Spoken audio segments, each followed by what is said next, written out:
Bismillahirrahmanirrahim. Elhamdülillahi Rabbil alemin vel akibetu lil muttaqin.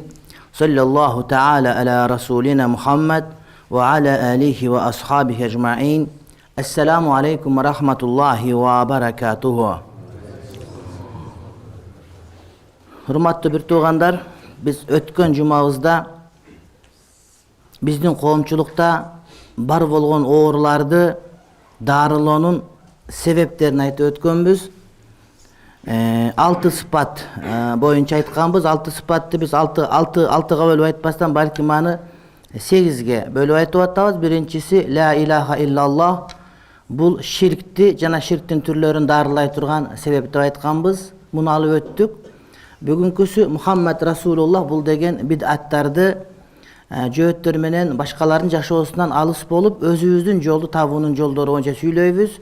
Андан кийин намаз, кийин илим, зикир, икрам, адеп, ахлак, ыхлас, кийин дават деп мына ушундай айтып өтөбүз. Урматтуу бир туугандарым, айта турган маселе мына ушул оорулар биздин бардыгыбызда бар. Аны дарылоо бардыгыбыздын муктаждыгыбыз.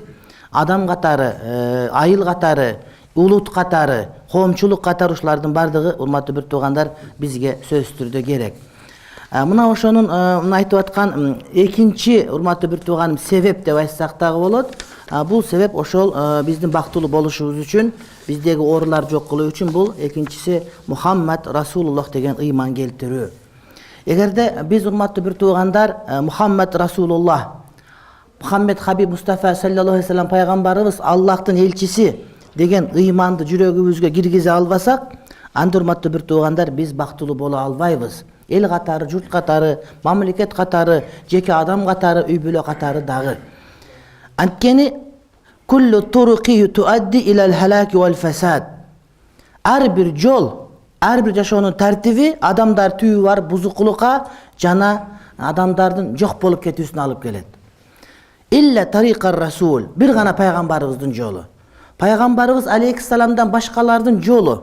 Мейли үй бүлө тутунууда, мейли мисалы үчүн жашоону карманууда, жашоодогу принциптерди коюуда, айтор эмне гана болбосун, бардыгы убактылуу пайдалуу болушу мүмкүн. Мисалы үчүн кээ бир капиталисттик же социалисттик мамлекеттер же башканы карай турган болсок, алардын пландары кандай? Адамдардын бардыгынын үйүндө ысык суу болуш керек, үй жылуу болуш керек, үй тигиндей мындай болуш керек дейт. Бирок ошого жеткенден кийин, андан кийин эмне деген суроо турат да. Эгер адамдардын бардыгы ошо менен бактылуу боло турган болсо, анда дүйнө жүзүндөгү номер 1, номер 2 эң мындай бир жашоонун шарттары сонун болгон, экономикалык, материалдык проблема болбогон өлкөлөрдө адамдар бактысыз болуп, асын өлүп аткандыгын көрүп атабыз да. Демек, ар бир жол Мухаммед пайгамбардын жолунан башка жол түбү бар адамдарды жокчулукка апарып, адамдарды кыйынчылыкка такап коет. Же болбосо социалисттик деп айткан система мына эстерди бардыгыбыз көрдүк. Башында кембагалдарга жакшы экен, дыйкандарга жакшы экен, ушуларды колдойт экен, Ленин атабыз деп, урра комсомол деп жүргөн. Бирок барып 70 жылга барганда мына ушул идея урматтуу бир тууганым өзүн актабай калды. Мамлекеттен уурулар көбөйдү. Адамдын эмгеги бааланбай турган болду. Раистер, башкалар байып кете турган болду дагы, башкалар кембагал болуп, акырында барып өзүн өзү жок кылганга чейин барды урматтуу бир тууганым. Демек, бардык жол адамдарды бактылуу кыла албайт, бир гана Мухаммед Хабиб Мустафа пайгамбарыбыздын жолу гана. Fa innahu yuaddi ila al-falahi wan-najah. Анткени пайгамбарыбыздын жолу менен жашоо адамдарды жеңүүгө жана түбөлүк кутулууга алып барат. Адам эгерде бул дүйнөдө бактылуу болуп, акыретте баксыз болуп калса, анда бул жакшы эмес. Туура, кээ бир системалуу адамдар убактылуу кайсы бир убакытта жыргачты рахат алышты. Мисалы үчүн кээ бир адамдар уурдашты, мисалы үчүн. Уурдады, уурдагандан кийин 1 жыл 2 жылга чейин, балким 5 жыл 6 жылга чейин, балким мөөнөтү бүткөнгө чейин рахат алып жыргады, бирок мөөнөт бүткөндөн кийин баягы рахаттардын бардыгы билинбей калып кетти деген сөз да. Демек, урматтуу бир тууганым, адам мына ошол башка жол менен жүрө турган болсо, ал түпкүлүгү кутулууга алып барбайт. Ал эми пайгамбардын жолу менен жүргөн апарат. Эми биздин башыбыздагы суроо кандай суроо болуш керек? Fa kayfa takunu hayatuna mutabaqatan li hayatir rasuli fi surati was-sirati was-sarira. Эми биздин ички жашообуз, биздин сырткы жашообуз, биздин жүрүш турушубуз, биздин кебети кешпирибиз канткенде пайгамбарыбыз алейхиссаламдыкындай болот деген суроо биздин башта орушубуз керек. Эгер биз билип атсак, ушул гана жол бизди бактылуу кыла турган болсо, демек биздин ички дүйнөбүз, ойлонгонубуз, ойлоно турган пикирибиз, биздин ой жүгүртүүбүз, биздин акыл эсибиз ошол эле учурда урматтуу бир туугандар, биздин сырткы кебетебиз, биздин жүрүш турушубуз, биздин жашоо таризибиздин бардыгы айтор жашообуз канткенде пайгамбарыбыздыкына ылайык болот. Азыр олтурабыз, ушинтип олтургандыгыбыз пайгамбардыкына ылайыкпы, жокпу? Биз мечит курдук, мечитибиз пайгамбардыкына ылайыкпы, жокпу? Биз кийим кийдик, ылайыкпы, жокпу? Биз тамак жедик, ылайыкпы, жокпу? Биз бирөө менен сүйлөшүп мамиле кылып атабыз, ошол пайгамбарыбыздын мамилесине ылайыкпы, жокпу деген суроого урматтуу бир туугандар жооп беришибиз керек. Мындан максат эмне? Мухаммед Расулуллах дегенди ушул себепти, ушул сыпатты жүрөккө киргизүүдөн максат эмне? Максат таатур расули фима амара. Биринчиси пайгамбарыбыз саллаллаху алейхи ва саллям буйруган нерселерге итаат кылуу. Эмнеге буйруган болсо, ошол аткаруу керек. Пайгамбар айтат, тырмактарыңарды алгыла дейт, мисал үчүн, бетиңе таза жуугула дейт, мисал үчүн, аялдарыңарды урбагыла дейт, мисал. Айтор, эмне буйрук бере турган болсо, ошонун бардыгын эмне колдон итаат аткаруу. Ватастиқугу фима ахбара, экинчиси пайгамбарыбыз кабар берген нерселерди ошону чын деп этикат кылуу. Мисал үчүн пайгамбар алейхиссалам кабар берет. Келечекте мындай болот, кыяматта мындай болот, дагы мындай, же мындай болгондо айта турган болсо, ага Кудай Таала тарабынан берилген, ошону амал кыла албайбыз кээ бир нерсеге. Кандай амал кылып? Ал тарых мисал үчүн, же келе турган нерсе, ошону чын деп этикат кылуубуз керек болот да. Мисал үчүн кыямат кайым жакын калганда илим көтөрүлөт дейт. Илим көтөрүлгөндө аалымдар укту, эртең менен турса илим жок болуп калбайт.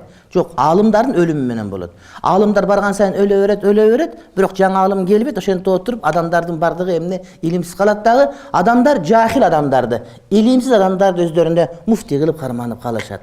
Алар ката фатва берет, биринчи өздөрүн адаштырышат, экинчи фатва берген адамдар адаштырышат дейт. Бул пайгамбардын кабары. Ушуга биз ишенебиз, анткени ушундай болот, урматтуу бир тууганым. Ушундай болуп дагы атат, мисал үчүн керек болсо. Үчүнчүсү ватарку ма наха анху ва зажар. Пайгамбарыбыз алейхиссалам тыйган нерседен жана пайгамбарыбыз жаман көргөн нерселерден өзүбүздү сактап, ошону таштоо. Пайгамбарыбыз мисал үчүн мечитке келгенде чеснок пияз, кам пияз жеп келгенден тыйган мисал үчүн. Пайгамбарыбыз алейхиссалам урматтуу бир туугандар базарларда кыйкырып үн чыгарып ушинтип ызы чуулгандан тыйган.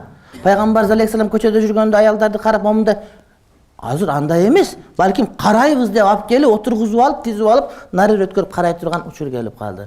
Пайгамбар жолдо бир аял кетип аткан болсо, бир кара тааныганга, балким жардам керек, балким бир тууган салам айтыш керек. Ошо менен экинчи жолу карабасаңа дейт, урматтуу бир тууган. А биздики сулуулар конкурс деп карай турган кылып, боёп, тазап, жылаңач кылып дагы, көрө турган жерин көрсөтүп, көрбөй турган жерин көрсөтпөй кылып, айтор ушундай кылып туруп, сулуулар конкурс деп карап аткан таптакыр туура келбеген маселе. Демек ушундайларга катышуу, аларга колдоо көрсөтүү, ошолордун реклама кылган гезиттерин сатып алуу, мисалы ушулардын баарына бойкот кылыш керек деген сөз да.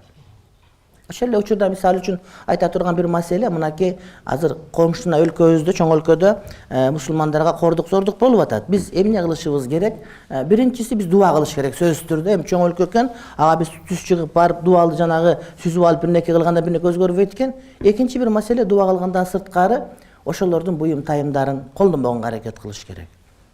Экономикалык аларга эмне тосмо көрсөтүш керек. Кантип сени уруп атат мисалы үчүн, атаңа тепкилеп кетсе, барып ошону сатып алышың керек болот сен. Ошон үчүн соодагерлер дагы башкалар дагы керек болсо, ошолордукуна аралашпастан туруп, башкачадан товар алганга аракет кыла турган болсун, урматтуу бир тууган. Мисалы үчүн түрктөрдүн буюмун, болбосо орустардыкын, башкалардыкын биз ынтымак болуп аткан мисалы үчүн. Мына ошолор эмне биздин жанагы мусулманчылык экенибизге кабар берет да. Ушундай кылыш керек. Ушундай кылыш керек. Ушуга милдеттүү болобуз. Ошон үчүн эгерде биз алар менен албетте кыйын, эң чоң кошунабыз, биздин ошоктон соода жүгүрт өтө чоң келет аякта мисалы үчүн Кытайдан жеп атканы бар ушундай. Бирок мисалы үчүн жеке мен керектөөчү катарында Кытайдыкын албай койгон болсом, ачка дагы калбайм, жылың ачта калбайм, урматтуу бир тууганым. Албетте бул соодагерлерге кыйын, бирок булар дагы барып товарларын булардан эмес башкатан келе турган болсо, мисалы үчүн Индиядан кездемеп келе турган башкап келсе, ошол булардын ыймандуулугунан иншалла кабар бере турган маселе. Ошон үчүн адамдар ойлонуш керек дагы, азыркы товарларды өткөрүп антип-интип, анан кийин келечекте келишимдерди бөлөкчө капарыш керек. Калыгул Олиянын сөзүндө келет да, булар акырындап жылып отуруп бардыгыңарды жеп тынат деген. Төртүнчүсү ан ла набудаллаха илля бима шара'a. Төртүнчүсү Мухаммед пайгамбар жүрөккө келтирүү деген урматтуу бир тууганым, Аллах Таалага Мухаммед пайгамбар көрсөтүп берген жол менен гана ибадат кылуу. Яны сүннөт менен деген сөз. Allah Taalaны жакшы көрөм, өзүм каалагандай кыла берем. Мисалы үчүн мен бүгүн 7 мал намаз окуп коем. Жок, 7 мал деген жок, 5 мал деген сөз бар. Мен ушундай ыкыласым көп да бүгүн жумага ушундай убак даярданып келдим. Бүгүн каникул экен, иншалла мен иншалла бүгүн жуманы 2 рекет эмес, парызды 4 рекет окуп коем. Жок, кабыл болбойт. Икыласың жакшы, бирок кылып аткан амалы Мухаммед Хабиб Мустафа саллаллаху алейхи ва салламдын сүннөтүнө урматтуу бир тууганым, туура келгенде гана туура болот, болбосо туура эмес, урматтуу бир тууганым. Мына ушул 4 нерсени такык кылып, ушуну ишке ашырганыбызда, ошондо гана биз эмне урматтуу бир тууган бакыт. Тагыраак айтканда, ушул 4 нерсе кандай? Биринчиси пайгамбарыбыз буйруган нерселерге итаат кылуу, экинчиси пайгамбар кабар берген нерселер чын деп этикат ишенүү, үчүнчүсү пайгамбарыбыз тыйган жана жаман көргөн нерседен тыйылуу, төртүнчүсү биздин ошол ибадатыбызды пайгамбарыбыз көрсөтүп берген жол менен гана эмне аткаруу. Булардын баарын чогултуп келгенде эмне? Бима ана тагиру тарики вал хаяти ила тарики ва хаятихи. Жашообузду жана жолубузду пайгамбарыбыздын жашоосуна, жолуна салуу деген сөз, урматтуу бир тууганым. Мына ушундай өтө маанилүү маселе. Мунун кандай фазилети бар? Анткени кээ бир адамдар акыйкат түшүнө бербейт, аларга фазилет айтыш керек болот да. Фазилет деген кандай, урматтуу бир тууганым? Кээ бир адамдар жашы 30га чыгып калат, бирок акылы жаш балдардыкындай эле болот да. Аларга фазилет деген бул сүйүнчү деген сөз болот. Мисалы үчүн балдарыңа балам жакшы окуш керек. Жакшы окуган деген мындай деп айтсаң ал түшүнбөйт, бирок сен 5 алып келсең сага 5 сом берем же 10 сом берем десең, ал жакшы окуп келет. Акыл ошого жетет аныкы. Пам ошого жетет. Нафс ошону каалайт, урматтуу бир тууганым.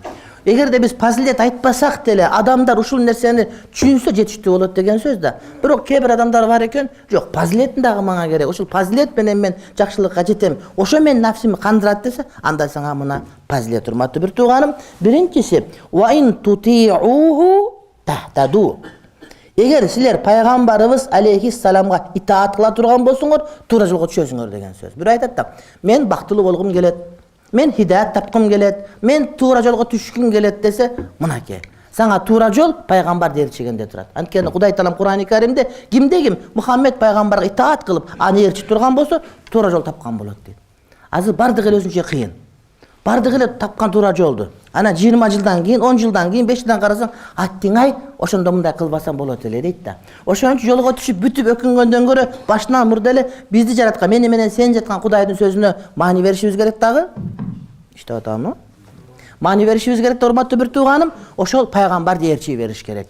Жашообуздун бардык тармагында, үй-бүлөдө, коллективде, мамлекетте, кошуначылыкта, көчө маселесинде, мечит маселесинде, бардык маселеде пайгамбарыбыздын жашоосуна кирген аракет кылышыбыз керек. Ал кандай? Биндесе кадам койгондун астында, урматтуу бир тууган, пикир кылыш керек. Азыр пайгамбарыбыз келген болсо, андай эмес, мындай деп айтса кандай болот? Азыр пайгамбарыбыз менин ордумда болгондо ушул иште кандай кылат эле? Же имам Бухари, мисалы Абу Ханифа болгондо пайгамбар сүннөтүн билген алымдар, улуу инсандар булар кандай иш кылат эле деген суроону коюп иш кылыш керек болот да. Мисалы үчүн үйдө барасың, аярым урушуп аткан учурда азыр пайгамбарыбыз карап турган болсо, ушинтип уруша белем. Же пайгамбарыбыз карап турган болсо, ушинтип ура белем. Же болбосо базарга барып кийим сатып алып атасыз, бирнекелердин бардыгы. Пайгамбар азыр менин ордумда болгон, же Абу Ханифа болгондо ушулар сатып ала беле, жок беле деген суроо, урматтуу бир. Же Кудай күтүп атасың. Күтүп атканда ушундай бирин күтүп атасың, Кудайга коёсуң, сен койгонуңун 20-дан бирин Кудай жеп кетпейт да. Ушунчаны коюп аттан пайгамбарыбыз болгондо, пандам, үммәтим, ушундай кылганың туура эмес деп айтабы, же болбосо, ой машалла деп айтабы деген суроону койсоң, өзүң тартипке сала бересиң да. Адамга сабак тадрип болуш керек. Биз Меккада окуп жүрсөк, Шейх Тарык Сардар Али бирге бир күндө сунуш киргизди. Ар бир кыймыл аракетиңи ниет менен кылганга аракет кылабыз деди. Ана ниетти Кудай үчүн тууралайбыз. Эртең менен жаман кыйын болот экен, биринчи экинчи күн, жанткени шын кийип атканында, чечип атканда, кийим кийип атканда, мисвак кылып атканда, кашык алып атканда, берип атканда, ар биринде ниет токтоп калды, ниет кылды, токтоп калды, ниет кылып. Анан бирок барып отуруп, ырагатын табат экен, анткени сен өзүңүн адаттарыңы ибадатка айландырып жиберип атасың да. Жанагы Швецияга барсаң, мусурларды кайра иштетүү деген жери бар экен, жакшы буюмга келтиргенде эле, сен дагы мусуруңду толтура, мен дагы мусурумду толтура, бул биздин адаттарыбыз да. Билбейбиз, кыймылда андаймын дегечке кыймылдап жүрөбүз, ошонун бардыгын бир гана ниет менен ибадатка айландырып жиберүүнүн жолу бар экен да. Эмне? Кудай үчүн деп. Эгер ниет түздөй турган болсоң, жана кылып аткан ишиң өзү эле түздөлүп кете берет, урматтуу бир тууганым. Ошон үчүн пайгамбарыбыз алейхиссалам айтат: "Ниятул му'мини хайрун мин амалихи." Момундун ниети анын амалынан жакшыраак дейт да. Antkeni amalды 100 жылдан бери кылып окшошпойт атат, бирок ниет оңдогондо амалың кошулуп оңдоп кетип атат. Ошон үчүн Пайгамбар алейхиссалам айткан, адамдын денесинде bir üzüm et бар дейт, ушул bir üzüm et оңолсо, дененин бардыгы оңолот, билгиле бул жүрөк дейт. Демек, жүрөккө ниеттин орду ошого аракет кылыш керек. Пайгамбарыбыз алейхиссалам айтат: "Kullu ummati yadkhuluna al-jannata illa man aba." Менин үммөтүмдүн бардыгы бейишке кирет, бирок баш тарткандар бейишке кирбейт деди. Баш тартуучулар кирбейт деди. Кыйла: "Ва man ya'ba ya Rasulullah." Ким баш тартат? Баш тартуу кандай болот? Аллахтын элчиси деп адамдар сурашканда айтты: "Qala man ata'ani dakhala al-janna wa man asani faqad aba." Кимдеги мага итаат кылса, бул адам бейишке кирет деди. Кимдеги мага итаат кылбай, менин сүннөтүмө каршы кыла турган болсо, бул баш тарткан болот деди. Кызык, эмнеден баш тартат десе, бул пайгамбардын сүннөтүнө амал кылгандан баш тартат, бул деген хидаят тапкандан баш тартат. Бул туура жолго киргенден баш тартат деген сөз. Туура жолго киргенден баш тартат деген сөз. Имам Бухари риваят кылат. La ilaha illallah Muhammedur Rasulullah. Muhammed Rasulullah iman keldi hakikat emne? Muhabbetur Rasul. Peygamberimiz aleyhisselam'da süyü olup sanaladi. Bir adamlar var, başka bir önü süyöt. Bir kızı süyüp kalsa misal için ne kılat?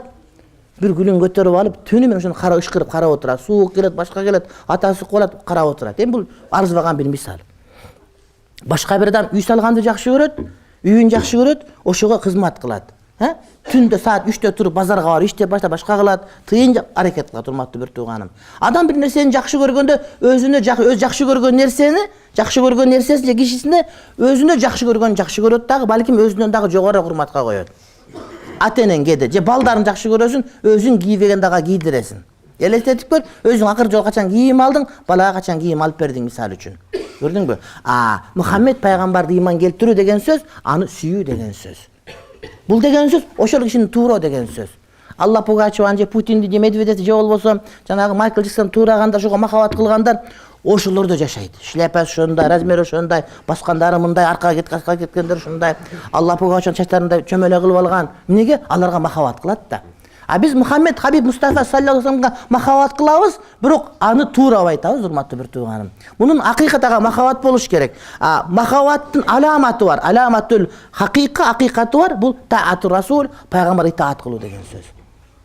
Bir adamdı görgöndele, bu Peygamber jakşı göröt dep, anın giyiminin kebetesine bilinip kalış gerek da. Senin Peygamber kılуу mahavatın, hurmatlı bir tuğanım, bilinip duruş gerek, senin Peygamber'e itaat kılıp atkanıngан. Sen жашоо турмушуңан, башкаңан, үй тартибиңен, бала чакага болгон, аялга болгон, коңшуга болгон, элге болгон, журтка болгон мамилеңен Пайгамбар кылуу махабатын көрүнүп билинип тура турган болот. Термометрде колтукка койсоң чыгат, ысып чыгат, мына дегенде эле сенин кыймыл аракет жашооң, ошол махабат айтып туруш керек. Жашооңа эчтеке билинбесе, сүннөт жок болгон болсо, махабатың жалган деген сөз. Сенде Мухаммед Расул акыйкат жок деген сөз. Аны моюнга алыш керек, урматтуу bir тууган, моюнга алыш керек. Ахаммия зарылчылыгы эмне? Анткени ушунун зарылчылыгы Мухаммед Расулуллах дегендин жүрөккө киргизүүнүн зарылчылыгы kullu turuqi tuaddi ilal halaki illa tariqar Rasul. Ар бир жол адамды барып жаманчылыкка, жокчулукка тыгат, бир гана Мухаммед пайгамбардын жолу гана адам бактылуу кылат. Андан башка жол жок. Анткени Аллах Таала Куранды жиберип, ошол Куранга амал кылып силерге көрсөтүп берет, мугалим болот деп Мухаммед пайгамбарды жиберген. Ага чейин да пайгамбарлар жиберип турган. Дегеле адам баласын Аллах Таала жараткандан баштап эч убакта бош таштап койгон жери жок. Суда деп коет, минтип таштап, мына, жахилгиле деген жери жок. Өзүңдү өзүң бил, өтүгүңдү төргүл деген сөз жок. Урматтуу bir туугандар. Көрдүңөрбү? Пайгамбарлар жөнөткөн, акыркысы Мухаммед пайгамбар, андан кийин башка пайгамбар келбейт. Ошол киши жашоосу менен жашообуз бизге милдеттүү болот. Ушунун баарын айттык, сүйүндүк, махабат кылгыбыз келип атат. Эми кантип ошону жүрөккө киргизе алабыз? Тарикату таксил кантип ишке ашырабыз? Мухаммед пайгамбарды сүйүш керек экен, ээрчиш керек экен, ага итаат кылыш керек экен, ошон жашаш керек экен, анын баарын билдик. Кантип деген суроо келет. Анткени биз дайыма суроону көп бере беребиз. Туура эмес, туура эмес, туура эмес деп. Бирок кантип деген суроого келгенде бардыгыбыз оозубузга талкан куюп алганда ынчыкпай кое беребиз да. Кантип? Биринчи урматтуу bir тууганым, нухаккикул иттиба'a лир-расули фи суратихи ва сиратихи ва сариратихи. Биз сүрөтүбүздө, ички дүйнөбүздө, жашообуздун жолунун бардыгында өзүбүз билген сүннөттөргө амал кылып баштайбыз. Амал кылып баштаганда махаббат келип баштайт, урматтуу бир тууганым. Махаббатты келтирип ал амал кылам деген бул кыйын маселе. Анын зарылчылыгын билдик, урматтуу бир тууганым. Бирок ошону ишке ашырып баштайбыз. Суратихи ва сиратихи ва сариратихи. Ички дүйнөсү, жан дүйнөсү. Пайгамбар кантип ойлонот, пайгамбар кантип түшүнөт, пайгамбар кантип сүйлөт дегенди окуганда биз билебиз, ошого амал кылып башташ керек. Кийген кийимибиз, турган турпатыбыз, үйүбүздүн тартиби, бардыгы. Малга болгон мамилебиз, андан мурда ата-энеге болгон мамилебиз, мамлекетке болгон мамилебиз, урматтуу бир тууганым. Ал-вала вал-бара, мусулманга болгон мамилебиз, мусулманга кордук көрсөтүп аткан залымга болгон мамилебиз кандай болуш керек? Мына ушуга аракет кылышыбыз керек, урматтуу бир тууганым. Экинчиси, нукфиру минал жулуси фи маджалиси фазаили иттибаъ расул. Пайгамбарды ээрчиш керек деп окута турган мажлистер болот. Дарстар болот, ошого катышыш керек, көп катышыш керек. Урматтуу бир тууганым, бул жанагы биздеги шамдан куптанган сабак эмес. Бул деген пешимден кийинки пешим хадис. Ошол жерде китепти бешке бөлүп койгон, ошол жерде Аллах Таалага махаббат кылуу, ла илаха иллаллах Мухаммад Расулуллах, ушул жана биз айтып турган сыпаттардын бардыгын бешке бөлүп окуп айтып берген, алтып айтып бергеним ушулардын фазилеттери. Эгерде бир адам бешинден кийин 5 мүнөт убактысын бөлө турган болсо, мына ошол пайгамбардын махаббатын жүрөккө киргизе турган күнүгө жок дегенде бирден хадис угуп турат. Адамда маалымат болуш керек. Ошол маалымат аркылуу көп анткени билбей туруп кантип махаббат кылабыз. Фа'алам аннаху ла илаха иллаллах, билгин ал жалгыз, андан башка кудай жок деп билгин деп айтып аткандай эле Мухаммед пайгамбар жөнүндөгү осуят хадис аяттарды ошол жана тандалма хадистен, жанагы фазаил амалдардан эмне айтылганда ошого катышып туруш керек. Аны бекеринен койгон эмес. Бирөө мен билем да кайра деп, жок, билесиң урматтуу бир тууганым. Мантын деле билесиң, ашты деле билесиң, бирөө кайра жеп атпайсыңбы? Дамын билесиң, анткени курсак ачып калгандай эле ал хадисти билсең деле кайра уга беришиң керек. Ошого убактың кызырканба сен. Сен жүрөккө махаббат киргизе турган болсоң, отуруп ошол хадисти уксаң, ошол сага урматтуу бир тууганым анын махаббатын тахкик кылганга себеп болот. Үчүнчү, над'ун наса иля тахкики иттибаъ расул. Адамдарга айтышыбыз керек, адамдар даават кылышыбыз керек, Мухаммед пайгамбарды ээрчиш керек деп айтышыбыз керек. Анткени аларга айтып атканыбызда биринчи өзүбүз угабыз. Мен мына талаба болуп окудук, канчалык окудум Кудайга маалым. Кийин сабак берип устаздык, мударистик кылып калдык. Качан мударистик кылып башкага айтып атканда өзүң түшүнүп баштайсың да, окуп аткан элемин көпчүлүгүн. Ага чейин түшүнгөн, билген, китеп ачсаңар окугандай болуп, билгенде ушинтип уйкуң келе берет да. Сабак берип баштаганда өзүң билбеген жериң билинет дагы, аларга айтып берип атканда, үйрөтүп атканда өзүң үйрөнүп баштайсың да. Ошон үчүн талап илимдердин алган убагынан дагы, берген убагындагысы көбүрөөк эсинде көбүрөөк. Ошон үчүн жанагы пайгамбарды ээрчиш керек деп даават кылуу, адамдарга пайгамбарды ээрчүүнүн милдеттүүлүгүн, ошонун фазилетин айтуу сенин өзүңө ошол сиңе берет, урматтуу бир тууганым.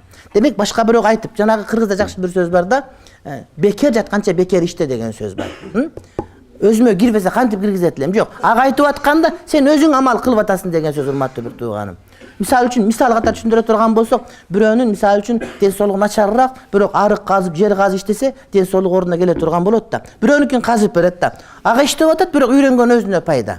Иштегениң ага пайда, үйрөнгөн өзүнө пайда, урматтуу бир тууганым. Ошон үчүн ушуга эмне аракет сөзсүз түрдө кылыш керек.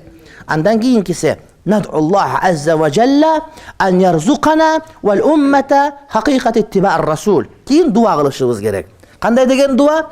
Пайгамбарыбыз алейхиссаламды ээрчүүнүн акыйкатын бизге жана жалпы үммөткө Кудай Таалам насип кылсын деп. Хажи саап өтүп кетти, Алла райым кылсын, Абдулла Хажи саап айткан, акыркы сөз бизге айткан, эмне деп айткан? Силер Мухаммед пайгамбардын үммөтү экениңерди унутпагыла. Силер дуа кылгыла жана даават кылгыла. Мен дааватта токтотсом, дуанда дуа мына ушул жерде айтып жактачы. Анткени дуа кылмайынча болбой турматтуу бир тууган. Даават кылып айт ошол нерсени, жана Кудайдан сурап дуа кыл, анткени Кудайым бербесе, канча аракет кылсаң деле эчтеке болбош урматтуу бир. Ошон үчүн эмне дуа жана даават. Над'уллах азза ва жалла ан ярзуқана вал уммата хакыйкатан иттибаъ расул. Өзүбүзгө жана жалпы үммөткө пайгамбарды ээрчүүнүн акыйкатын, анын махаббатын жүрөгүбүзгө сал деп Кудайга жалынып сурап дуа кылышыбыз керек. Эми айткандын бардыгы жакшы экен, бирок кыйын экен, аткарыш кыйын десе, жок, ага мисалдары бар. Анын кыссалар, окуялары бар. Адамдарга дайыма эреже түшүргөндө мисал менен түшүндүрө турматтуу бир тууганым. Анткени ал-амсилату bil amsilati tattadihul qawaid. Al qawaidu tattadihu bil amsila. Erecelerden bardığı misallar menen jaraka çıgar. Kede bir ereceni düşündürüp jakşı düşünbeysen misalды düşündürüp aytıp durup keyin ereceni aytkan bolsa misaldары orдуна gelip ketet. Ушундай окуялар кандай бар десе мынакей. Qissatun deydi. An Abbas ibn Rabi'ata qala ra'aytu Umar ibn al-Khattabi يقبل الحجر يعني أسودا ويقول إني لأعلم أنك حجر لا تنفع ولا تضر ولولا أني رأيت رسول الله صلى الله عليه وسلم يقبلك ما قبلتك متفق عليه. Bukhari Muslim rivayet kılgan muttafaq aleyh hadiste Hazreti Abbas ibn Rabi aytat. Manga suuk kelip atат şundan. Kийинки açasыңбы? Жакандай кыла. Же биякта чабып, üşүп атасыңарбы барыңар, же суу атасыңарбы? Суу атасыңарбы? Мен жеңил кийинип алыпмын да мага суук тийип атат. Шамал дагы келип атат. Жакшы эле? Ооба, мага бул ачканга болбойт. Адамда терде ооруп калат да, эшик ачылган элек мындай ооруп калбасын. Азыр аябай суук жаман. Hazreti Abis ibn Rabi aytat, men Hazreti Umardын дейт. Tavaf kılıp atıp kara taştı. Hajar Asvat'tı öv atkanını gördüm deyit. Mintip aytты deyit. Men deyit. Hazreti Umar bilemin öv kara taş, sen kara taşsın. Sen payda dağı berveysin, ziyan dağı berveysin. Payda bere albaysın, ziyan bere albaysın. Eğer de men seni Peygamberimiz Aleyhisselam öpkönün görvegönümde sen öppeyt boşumda öptü da. Gördüңөр mü? Şunçalık dengelde amal kıtle sünnetken. Manga paydası barбы, жокпу, mine anday mınday oylanbayt ele. Peygamber kılgan kıldı dep şuna ketet boşum. Ha başka bir andan beter. Bulgo kardeş övattır. Biri Makka'dan Medine'den Makka'ya gel aytıp yoldan burulup gitti. 1 kilometre burulup varıp oşa koyup zar boşotup iş boşotup kayra gel uladı. Ha buyaka boşot hiç kim yok dese yok deydi. İlgeri Peygamber Aleyhisselam geletkanda uşul jaka kelgende uşunday barıp boşanıp istinja kılıp anan kayra gel ulagan oşoga çeyin hareket kılat dedi. Ha keyde Peygamber sahabalar menен Peygamber ketip atkanda but koygon жерге butun koyuşat ele. Al sünnet bizge mildet емес. Бирок шунчалык деңгээлде сүннөт амал кылгандыгын махабат үчүн билдиришет эле да. Ал мага кандай пайдасы бар, кандай пайдасы жок. Ал сен кааласаң пайдасы келе берет, сен билбесең дагы. Мисалы үчүн сен тоокторуң бар. Жумуртка туй турган жерлери бар. Sen bilsen tuğup jumurtkасы көйө бергенде эле сөз урматтуу бир тууганым, sen сүннөт амал кылбасаң анын пайдасы сага келе берет деген сөз да. Бирөөлөр сакал койсо, неге сакал коет, андай мында кандай пайдасы бар? Биз айтабыз, ал Мухаммед пайгамбарыбыздын сүннөтү. Мисалы үчүн да. Не пайдасы бар? Балким пайдасын билбейбиз. Бирок доктурлар айтышат, бул ден соол көп пайдалуу. Анткени мындай, дагы башка. Ал пайдасын бизге айтпаса, биз пайдасы бар экенин билебиз. Бирок кандай пайдасы бар экенин билбейбиз, ал бизди кызыктырбайт. Бирок пайдасы бар экенин билебиз. Аны билбесек дагы бизге ошол пайгамбардын сүннөтү экендиги белгилүү урматтуу бир тууганым. Мына ушундай. Kara taş dedi. Bilem, sen payda verveysin, ziyan verveysin. Bирок seni paygamber öpkön üçün öp atam, antkeni sünnet dedi. Paygamber emne üçün öpkön payda ziyan тийбеген taştın. Adamlar aytты bizge, sizler barasыңар taşka, sıyınasыңар, kara taş kantesiңер, mintesiңер, biz sıyınbayбыз. Paygamber tegerengen üçün Kudayım ağa buyruk bergen şu tegerine biz urmatты bir tuğanım. Anda biz sajda kılganda, jay namazga tiygende, jay namazga sıyıngan bolabız. Yok, Kudayım buyruk bergen üçün. Misal üçün biz atabız buyruk berdi. Barıp Eşmettin bala taşmatqa banyaga juundurup жаңы кийим алып бер деп кийdir буйрук берди бизге. Ана кустагын тойгузуп чөнтөгүнө пул сал dedi. Талап экен dedi. Ошентип аткардык биз. Ошондо ошо баланы жакшы көргөн болобузбу жок, жаман деле жакшы деле көрбөйбүз. Болгону жакшы көргөндөй мамиле кылып атабыз, анткени атабыз буйрук берди бизге. Итаат кылып атабыз. Ошол сыяктуу Кудайым бизге буйрук берген үчүн биз кара ташка, Кабага сыйынган жерибиз жок. Кудайым ушинтип сыйынасын деп буйрук берген үчүн Кудайдын буйрук итаат кылып. Болбосо түндүккө карап, түштүккө карап, батышка, чыгышка карап, жок, Кудай таалам Кабага карап ибадат кыл деди, ошондо атабыз. Ал Кабаны ыйыктап эмес, балким Кудайдын буйругун ыйыктап итаат кылып. А пайгамбар эмне кара таш деп, кара таш аппак таш болгон. Бул бейиштен түшкөн адамдардын күнөөсүнөн заарканып капкара болуп кеткен кара таш, күйүп кеткен таш да. Пайгамбар аны өпкөндө урматтуу бир тууганым, бул бейиштин ташы катары бейишке болгон иштиягын айтып өпкөн, сагынычын айтып өпкөн. Бара турган жер ошер, ошол жерге барсам деген сөз урматтуу бир тууганым. И пайгамбарга Кудайдан буйрук келген, сага ошон түшүн өп деген. Ал пайда зыян берет. Ал мындай кара таш бияк тура бу кандай айырмасы бар дейт. Бул карда дүнүйөнүн ташы ал деген бейиштин ташы. Бирок ошо бейиштин ташы пайда зыян берет. Кудайлык касиет жок анда касиет анда анын болгон бүткөн касиети бейиштен келгендигинде турат. Ошол бара турган жер өбүп атканда биз дагы пайгамбар өпкөн экен деп өбөбүз. Экинчиси ошол бара турган жер ушер экен, ошол бейиштин бир учур экен, ошол таштар көй турдурайт андай таштарчы. Ошол таш ушундай таштан экен деп бейишке болгон сагынычты көрсөтүп өбөбүз деген гана сөз келет.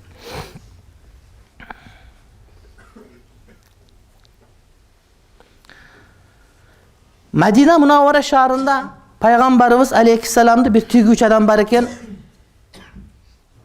konağa çakırdı. Tügüçler erkekleri tiget, ayal tiget, biroq sırtkı kiyim erkekler dile tige öğret. Degezi dünyada tügüçlerden erkekler küçtü çıgatmış.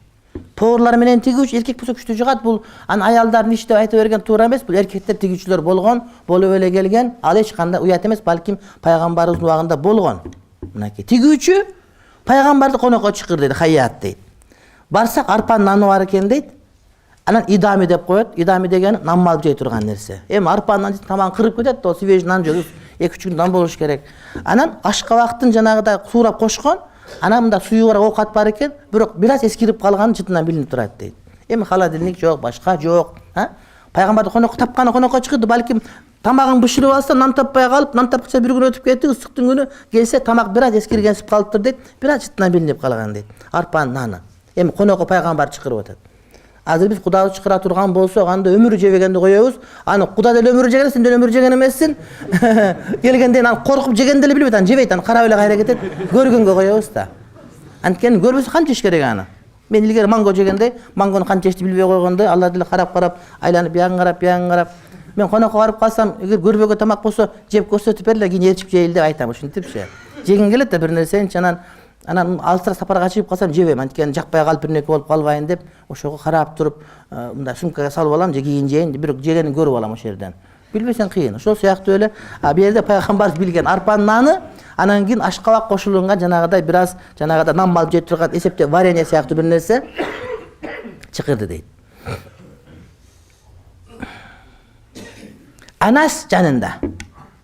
Hazreti Anas Пайгамбардын кызматы жанында. Кээ бир аалымдар бир жакка жалгыз жөнөп калат. Жалгыз барбаш керек. Жанда бирөө ишти алыш керек.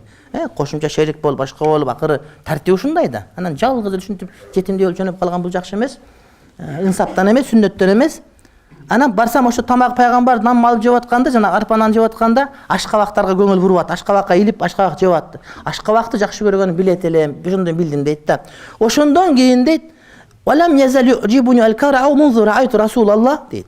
Ошондон бери дейт, Пайгамбарыбыз көргөндөн бери ашкабак мага жагып калды дейт. Башка бир бет айтылат, мен кайсы табак ашкабак кошкон мүмкүнчүлүк болсо эле ашкабак кошуп жей бере турган болуп калдым дейт да.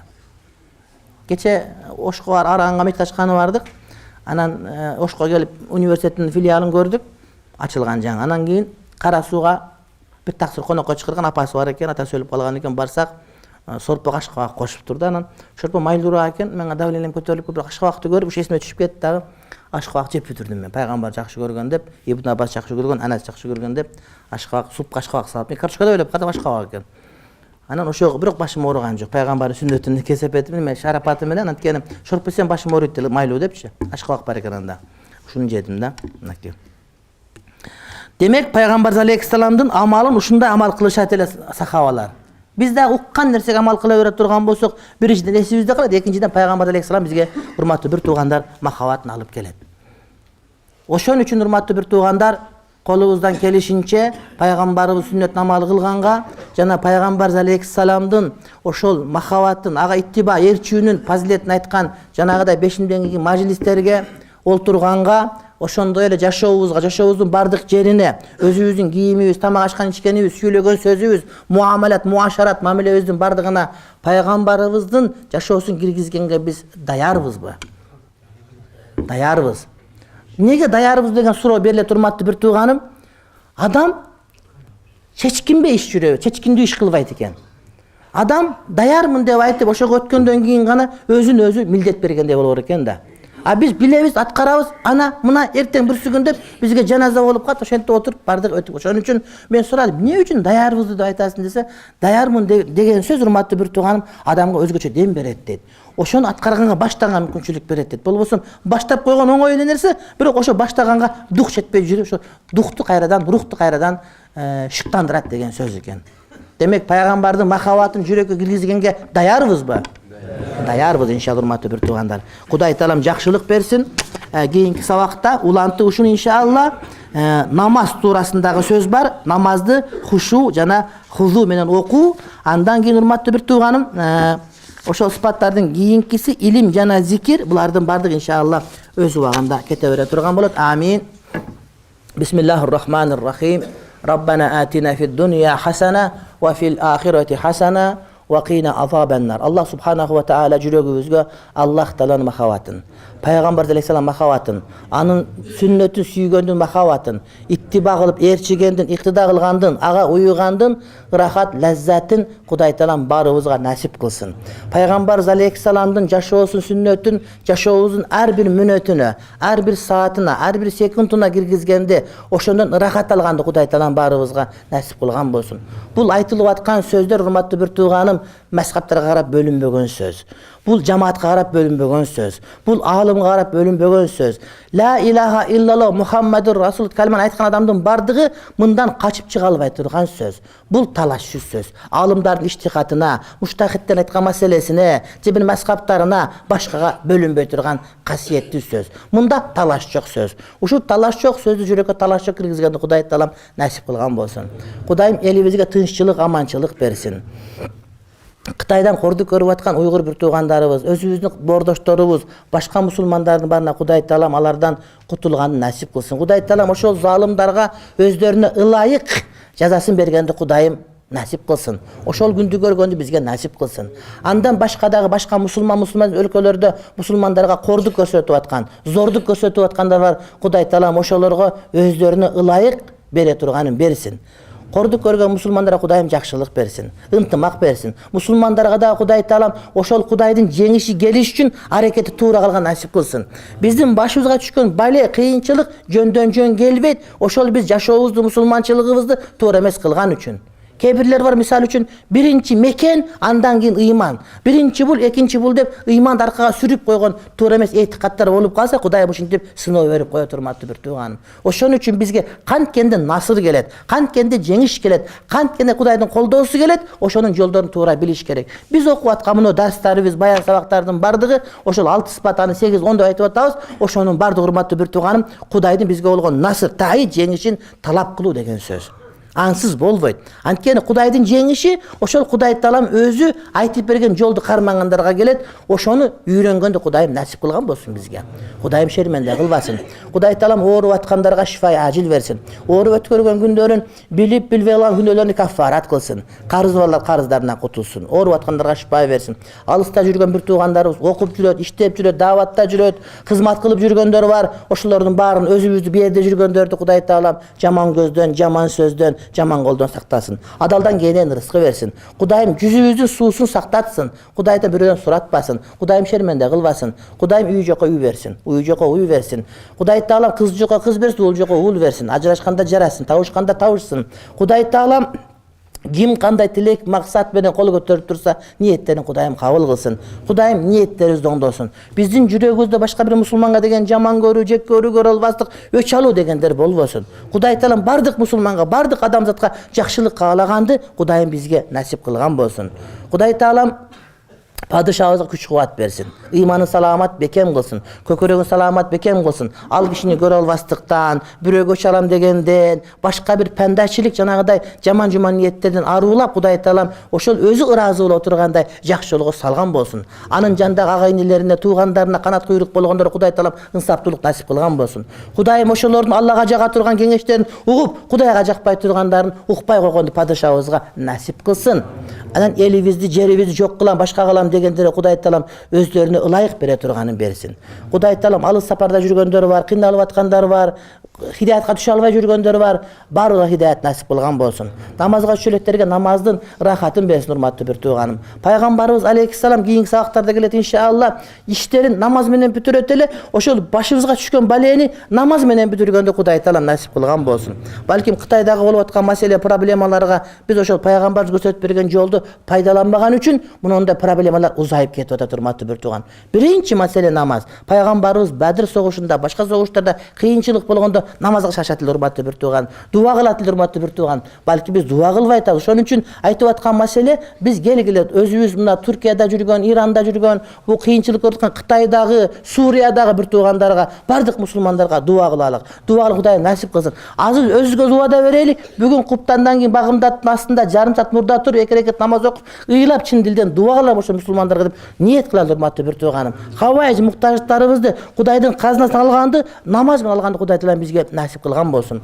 Раббана атина фид дунья хасана ва фил ахирати хасана ва кина азабандар. Кудай Таалам үйү тынччылык аман берип, өтүп кеткен ата апаларыбыз, чоң ата чоң энелерибиз дуа талап үмүт кылгандар бизге акысы барлардын бардыгын Кудай Таалам бейиштен орун берсин. Раббана атина фид дунья хасана ва фил ахирати хасана ва кина азабаннар. Саллаллаху таала аля расулина Мухаммад ва аля алихи ва асхабихи аджмаин. Амин, амин, амин. Bi rahmetike